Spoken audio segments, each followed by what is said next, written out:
Good morning. We're on our way to Eataly this morning.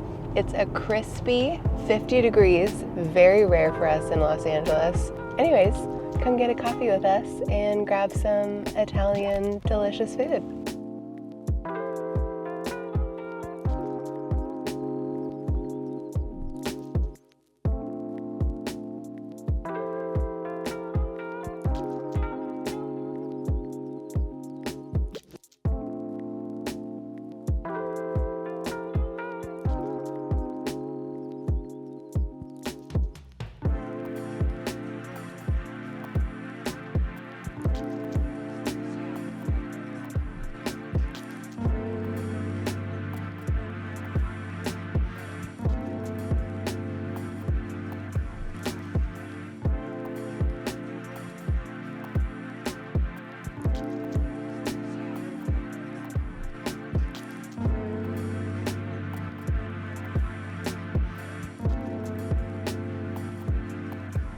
And let's not forget our very favorite section.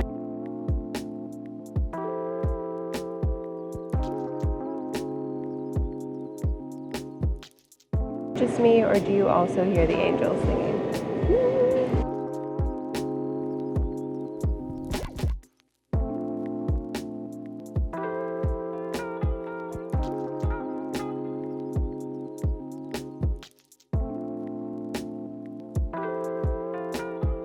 But can we just please have an appreciation for Calvin's hat? I'm sorry, it's so cute. Calvin has not always been such a, would you call yourself a cat lover now? No. He hasn't always been a cat lover, he's definitely a dog person, and we have combined forces. And black cat energy, golden retriever energy. Eataly is one of those places where you're so overwhelmed with all of the best things. Cheeses, pasta, sauces, cured meats, olives, all of the above. We picked a pasta. It's so cute. It has all these cute little curly cues. And I'm a sucker for an adorable packaging.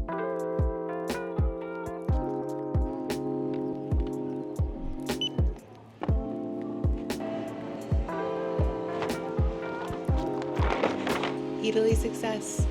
Now we're headed home.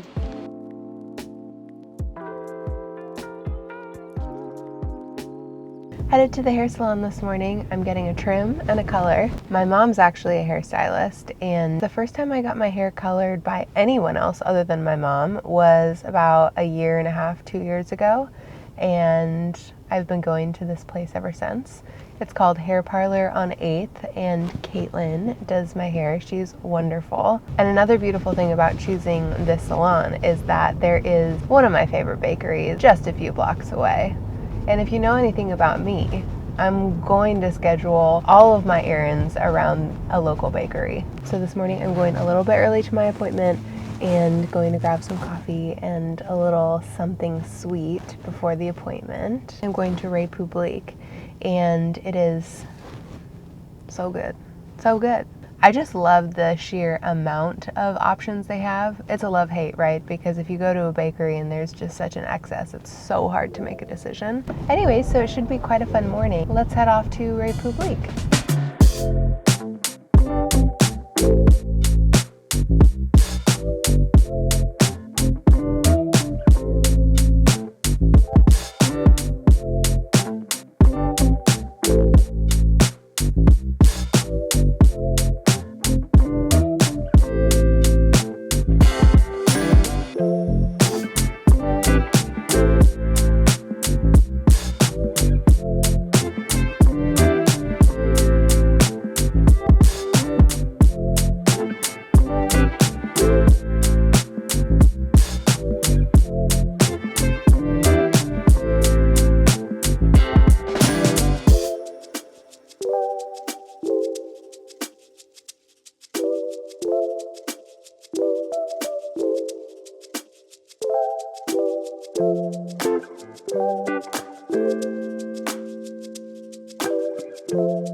super happy with how this turned out. Back being a brunette, full dark brunette again. And I was on my way home and I realized that I never did an Eataly haul with you after going to the store yesterday. So sorry. My sincere apologies. Let's get into that. The main reason I did want to go to Eataly was to experience their Panetonne winter holiday magical wonderland. Every single year when I stumble into Italy in late November, I'm usually surprised yet again by how many panettone there truly are in the store. It's incredible. I ended up choosing one that didn't break the bank. It was $15 for this small panettone, but this was one of the only mini ones, and Calvin and I are headed off to Thanksgiving with my family in the next couple of days, and so I thought this would be a good one for us to be able to share. They're delicious. I love panettone. This is something that a few people made while I was in pastry school, and it was really incredible to hear about the process and see the process firsthand. It's an Italian tradition, and usually Italians will eat panettone around Christmas time. One of my closest friends, she's Italian, and she actually texted me the name of a panettone that her and her family eat every single year together. How many times am I going to say panettone in one video? Okay, so it's called the Panettone Milanese. That's the one that her and her family try to get every single year and share together on Christmas. I'll go ahead and add that up here just in case you're curious what that looks like. She says she can order it online, so I'm sure you can as well with a little bit of research. But yeah, I just chose this one because it was quite small. It's a Classico, so it's made with the classic ingredients like candied orange and raisins. Let's see if there's anything else in this one. Sultanas, candied orange peel, milk powder, salt, eggs, all the things. The panettone dough tends to have to rise for multiple days. They go through a fermentation period, somewhat similar to a sourdough, if anyone's familiar with making sourdough at home. And again, the inclusions like the raisins and the candied orange go in as well. And after it's baked, it's actually cooled by hanging the panettone upside down, similar to if anyone's made an angel food cake before. When you bake an angel food cake, you actually take it out of the oven and flip it upside down to cool. Because it's so delicate, the cake will actually deflate in on itself. And so cooling it upside down, it will have enough structure to stand on itself, similar to panettone. So if you look up photos of panettone, they're always cooling upside down on these wire racks. It's quite a sight to behold. All that to say is I got a panettone. We're going to open into it. I also got this cute pasta that I showed you earlier and some tomato sauce. I ended up getting some fig spread. We love just having different jams, preserves on hand for spreading on toast and putting in yogurt in the morning. I got some Parmesan, of course, got some blue cheese. Ended up getting some gnocchi, some fresh gnocchi from their deli area. I also ended up getting this, which is one of my favorites. It's called Coppa Piccante Tempesta. And coppa is a cured pork, and usually this comes from the pig shoulder, and it's a little spicy. The first time that I had it was when we were experiencing one of Eataly's flatbread. They did a number of different cheeses and then this spicy coppa on top, and it was so good. So I tend to like to get this to put on pizza as kind of a pepperoni replacement. And then I almost forgot. This is absolutely glorious. Let me go ahead and put this closer so that way you all can see it. This is magic. This is a passion fruit gelato, and it's Nancy Silverton's brand. If any of you are familiar with Nancy Silverton, she is a LA-based chef. She has a number of different restaurants throughout the LA area, and there is a passion fruit gelato that she makes. I got it for the first time a year and a half, 2 years ago from Eataly. My local grocery store started carrying a couple of her gelatos, but not passion fruit, and it is so good. If I get something that is passion fruit flavored, which is one of my flavors in the entire world, I need that passion fruit to make me feel something. Passion fruit should be really tart, really acidic, slightly sweet. If anyone's had pure, true passion fruit before, it's a magical, magical fruit. And this is really one of the only ice creams or gelatos or sorbets that I've found really do justice to the fruit itself. So anyways, give it a try if you happen to see it. It is truly my favorite, probably my favorite ice cream. Bold statement. I also got some bresaola at the store, which is a cured beef. I did a little project for a Beaujolais Nouveau company, and I made crostinis to accompany the wine as a pairing, and it was so good. The crostinis had pear, blue cheese, bresaola, a little honey, a little thyme, a little flaky sea salt. I'll add it up here in case anyone wants to try to make it throughout the holidays. One other thing that I did pick up that I wanted to mention, this is not from Eataly, but if any of you are planning on doing some torching of desserts this holiday season, let me just introduce you to one of my favorite tools during pastry school. We had these tucked all over the place, and we probably had 5 or 6 of these throughout the pastry kitchen in school, and I gotta say I love them. Mine just ran out of gas last week, and I have the small little torches, kitchen torches that I've purchased on Sur La Table or Amazon, but this guy, one, it will last you for years, which is phenomenal. The flame is fantastic. And another reason why I like it so much is this whole thing cost $24, and you can get it at Home Depot. This might not be relatable. Having a massive torch in your kitchen probably isn't relatable, but I love it. You'll have it for quite some time, and you'll look pretty cool torching all your desserts around the holiday season. So thought I would mention that.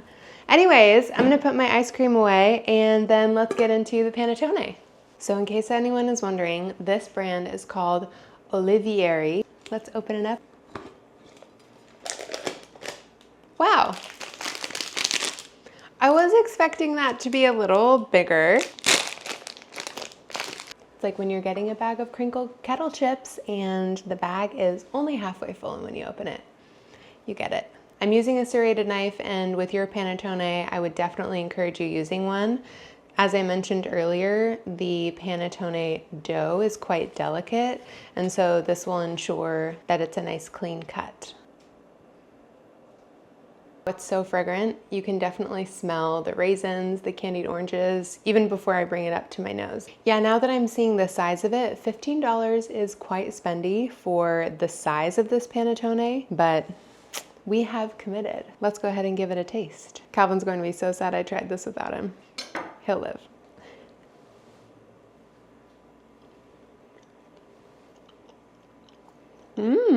The candied orange peels and the raisins, you can tell that they've been fermented and proofing with the dough. They're a really lovely texture. They're not tough or hard. They really kind of meld into the dough as you're chewing. It's really good. One of the things that Calvin always mentions with panettone, he says he's yet to have one that really feels tender and soft and still not necessarily moist, but has a bit of moistness to it. The majority of the panettones that he's had in the past are just super dry. This one, that's really not the case. It's very buttery, it's very light, it's very tender. So I'm excited to hear what he thinks about it. So anyways, I hope you enjoyed my haul. The rest of the day is going to be kind of cozy. We're prepping for packing to drive up to Southern Oregon for Thanksgiving with the family in the next couple days. And the rest of the day, I'm probably just going to make some pasta. I'm gonna do a bunch of computer work. I have a lot of editing to do. I think I'm gonna start making some pasta for lunch with these delicious options. So I'll show you what it ends up looking like.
town. We're doing a Cannelé tour because it's one of his very favorite baked goods.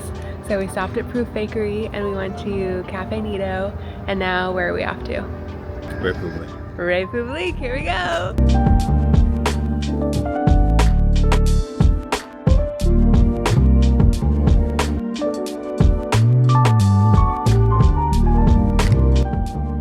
We're gonna get scientific about this. Republique versus Proof Bakery.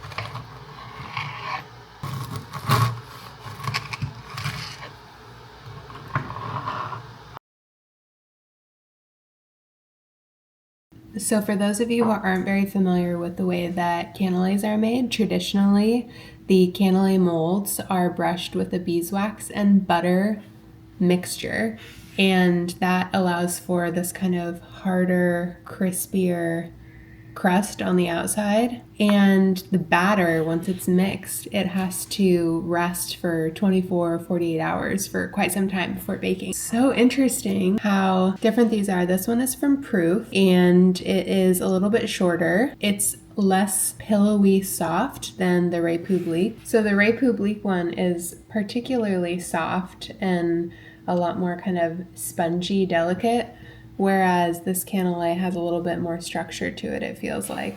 I have a feeling I'm going to like the one from Proof a little bit better, but they both look absolutely delicious. Cheers.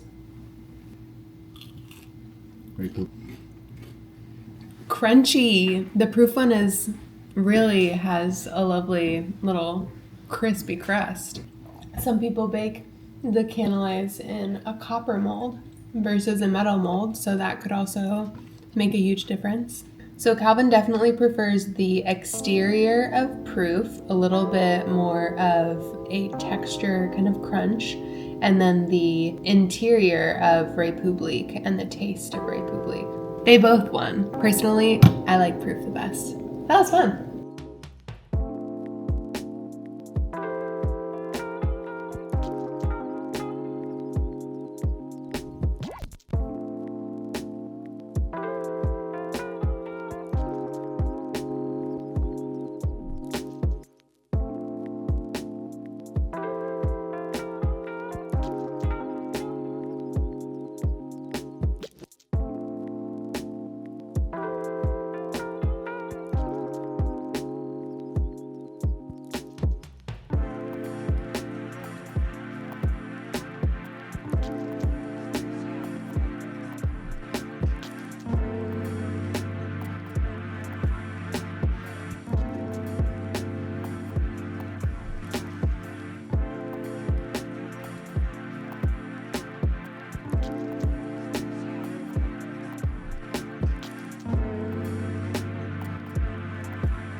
Hello everyone! This morning we're heading on a little bit of an adventure. I have a friend that lives in San Diego and we always try to pick a little spot that is in the middle of both of us, so between Los Angeles and San Diego, and we try to do a little bit of an adventure. And today we're going to Hot Springs, just north of Temecula. I got pretty sick at the beginning of this month, and so having hot springs, hot tubs, pools, all the things, I feel like that will feel really, really nice. So I'm very excited. And then we're gonna grab dinner and head home. So it should be a full day of fun. And I wanted to take you with, show you around. This area of California is so beautiful.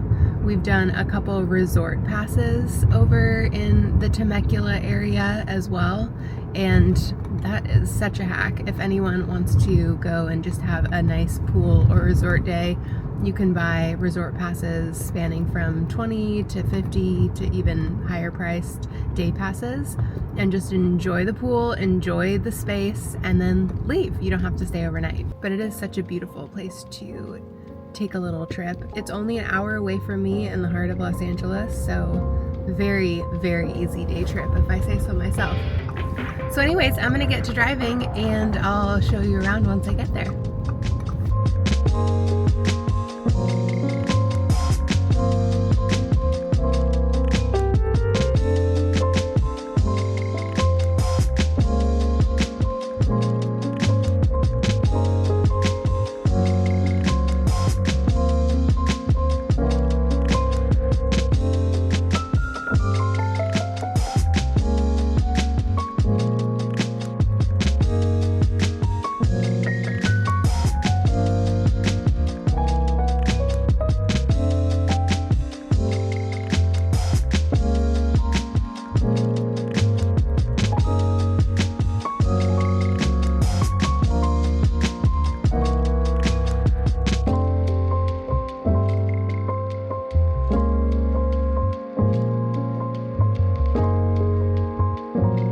Arrived to my parents' house in Southern Oregon for Thanksgiving. It's the whole crew here, my little brother, his fiance, their little girl, me and Calvin, mom and dad. We're spending Thanksgiving all together. The area where they live is called a banana belt, which makes this particular area in Oregon really nice and warm, and the whole weekend is supposed to be beautiful and sunny. So we're making cinnamon rolls, we're making all kinds of food today, and then tomorrow we're taking my brother and his fiance's engagement photos, which will be so fun. Lots of hanging out, lots of good food.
The photographer, he just took the most beautiful engagement shots for my brother and his fiance.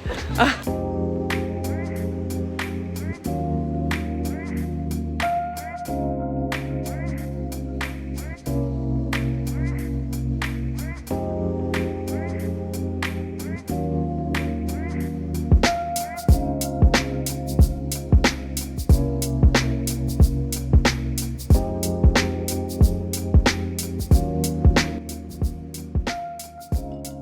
I felt like I wanted to do a little bit of a wrap up for this vlog. Let's see, where did I leave you off? We made it back home. Yesterday we did a 12-hour non-stop road trip from Southern Oregon all the way back to Los Angeles.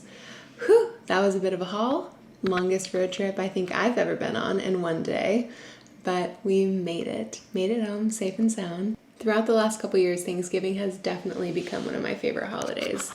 This year was so special, where everyone's baking and cooking together in the same kitchen. We have music on, we're doing Pac-Man tournaments. I hope you all enjoyed this vlog. This is really one of the first of many. I'm so enjoying recording these, and there was a lot to record this week. This was a particularly busy week, and usually is, with Calvin's birthday, meeting up with friends, going on this big road trip up to Oregon.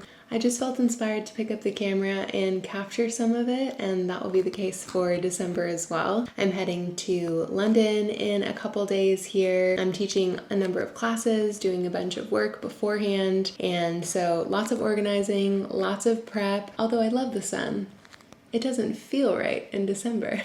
As someone who grew up in the Northwest, this winter season always feels a little bit odd, so escaping to London will feel incredible, and I'll share more about that in the next vlog. I'd love to hear what you would like to see, what you'd like to see more of, what you enjoyed, and I'll see you in the next one. Bye everyone!